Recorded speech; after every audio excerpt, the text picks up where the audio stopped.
വിജയ് എന്ന രാഷ്ട്രീയക്കാരന്റെ 2.0 വേർഷനാണ് പ്രേക്ഷകർ കാണാൻ പോകുന്നത്. നമസ്കാരം. ടിവിക്ക് അങ്ങനെ റോഡ് ഷോ അവസാനിപ്പിക്കുകയാണ്. വിജയ് റോഡ് ഷോ ഇനി നടത്തുന്നില്ല. ഞാൻ ആലോചിച്ചിട്ടുണ്ട് എന്തുകൊണ്ടാണ് വിജയ് ഇങ്ങനെ റോഡ് ഷോ നടത്തുന്നത്. ഇത്രയും ജനപ്രിയനായ താരം, ഇന്ത്യൻ സിനിമയിലെ തന്നെ ഏറ്റവും പ്രധാനപ്പെട്ട നായകന്മാരിൽ ഒരാൾ ഇങ്ങനെ റോഡ് ഷോയുമായിട്ട് നടക്കുമ്പോഴേക്ക് എത്രയോ ജനങ്ങൾ, തമിഴ്നാട്ടിലെ എത്രയോ പ്രേക്ഷകരാണ് വിജയെ കാണാൻ വേണ്ടി എത്തുന്നത്. അതും ലക്ഷക്കണക്കിന് ജനങ്ങളാണ്. റോഡ് ഷോയുമായി ബന്ധപ്പെട്ട് പോകുമ്പോഴേക്കും എത്രയോ ജനങ്ങൾ ഈ വണ്ടിക്ക് പിന്നാലെ പോകുന്നു, എത്രയോ കിലോമീറ്ററുകളോളം താണ്ടുന്നു. ഇതെല്ലാം ഇനി വിജയ്ക്ക് പഴങ്കഥകളാണ്.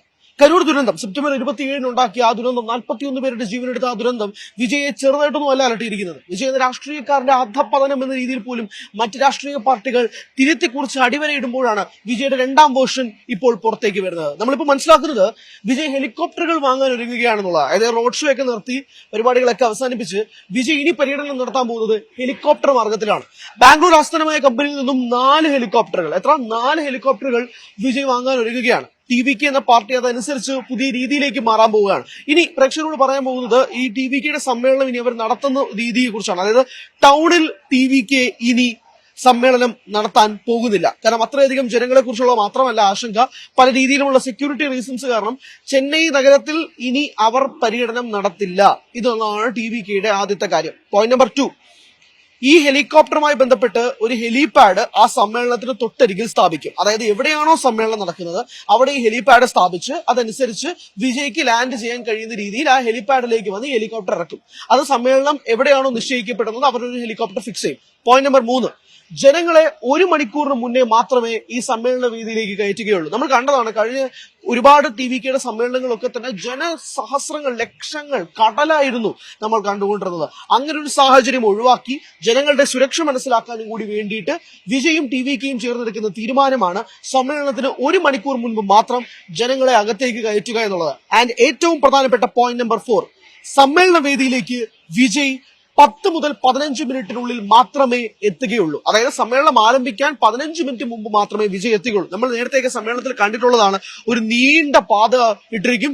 വിജയും ബൗൺസേഴ്സും കൂടെ ചേർന്ന് ആ പാത മുഴുവൻ കവർ ചെയ്ത് പൊന്നാടയും ഷോളും എല്ലാം ഏറ്റുവാങ്ങി വിജയ് അവരുടെ സ്വീകരണം ഒക്കെ കിട്ടിക്കൊണ്ടാണ് തിരിച്ചു പിന്നീട് സ്റ്റേജിലേക്ക് വന്ന് പ്രസംഗം നടത്താവുന്ന രീതിയിലേക്ക്. അപ്പൊ ഏകദേശം 40-45 1 മണിക്കൂറോളം ആ സമ്മേളന വേദിയിൽ വിജയുടെ പ്രസംഗത്തിന് മുമ്പ് തന്നെ വിജയ് അവിടെ പ്രത്യക്ഷപ്പെടാറുണ്ട്. അങ്ങനെ ഒരു സാഹചര്യം ഇനി ഇല്ല.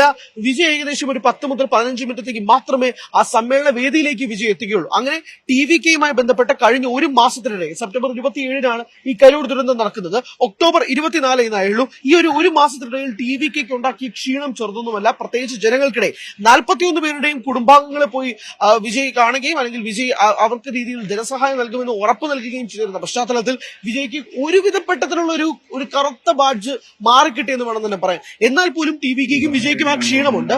2.0 വേർഷനിലേക്ക് വിജയ് എത്തുമ്പോഴേക്കും സ്വാഭാവികമായും രാഷ്ട്രീയത്തിൽ തന്നെ ഒരു പുതിയ മാനം വരികയാണ്. 2026 തമിഴ്നാട് ഇലക്ഷൻ അത്ര വിദൂരമൊന്നുമല്ല. അത് ലക്ഷ്യമിട്ടുകൊണ്ട് വിജയ്ക്ക് ഇറങ്ങുക എന്ന് പറയുന്നത് ചെറിയ പരിപാടിയുമില്ല. അതിനിടയിലാണ് രാഷ്ട്രീയക്കാരൻ പോലും അല്ലാത്ത വിജയ്ക്ക് ഇത്ര വലിയൊരു തിരിച്ചടി രാഷ്ട്രീയത്തിൽ നിന്ന് കിട്ടുന്നത്. അതിൽ നിന്നും വിജയ് പഠിച്ച പാഠവും ചെറുതൊന്നുമല്ല. ഈ ഒരു മാസത്തിനിടയിൽ വിജയ് പഠിച്ച പാഠം ചെറുതല്ല. ഇനി ഇപ്പൊ ഹെലികോപ്റ്റർ മാർഗത്തിലേക്ക് വരുമ്പോൾ 2 തരത്തിലുള്ള ആശങ്കകളാണ് ഉള്ളത്. പോയിന്റ് നമ്പർ 1, ജനങ്ങളും ഈ രാഷ്ട്രീയക്കാരനും തമ്മിലുള്ള ഈ ഒരു ഡിസ്റ്റൻസ് കൂടും എന്നുള്ളതാണ്. അതായത് വിജയ് എന്ന രാഷ്ട്രീയക്കാരിൽ നിന്ന് നമുക്കറിയാം ജയലളിത ഇതുപോലെ രാഷ്ട്രീയ പര്യടനം നടത്തിയതും ഹെലികോപ്റ്ററിലാണ്. അത് വൻ സക്സസ് ആയിരുന്നു, വലിയ വിജയമായിരുന്നു. ജയലളിതയുടെ രാഷ്ട്രീയം നമ്മൾ നോക്കി കാണുമ്പോൾ തന്നെ മനസ്സിലാക്കാൻ സാധിക്കുന്ന കാര്യം കൂടിയാണത്. പക്ഷെ ഇവിടെ വിജയ് പോലൊരു താരം, വിജയ് ഇത്രയും റൂട്ടഡ് ആയിട്ട് ജനങ്ങൾക്കിടയിൽ നിൽക്കുമ്പോൾ ഇപ്പൊ പെട്ടെന്നൊരു ഹെലികോപ്റ്റർ മാർഗത്തിലേക്ക് വരുമ്പോൾ ജനങ്ങൾ അതെങ്ങനെ സ്വീകരിക്കുമെന്ന ആശങ്ക ടിവിക്ക് പ്രവർത്തകർക്കിടയിലുണ്ട്. പക്ഷെ എന്നാൽ മറുവിഭാഗം ആളുകൾ പറയുന്നത് വെറും ഒരു ആശങ്ക മാത്രമാണ്, അത് കാര്യമായിട്ട് എടുക്കേണ്ട കാര്യമൊന്നുമില്ല.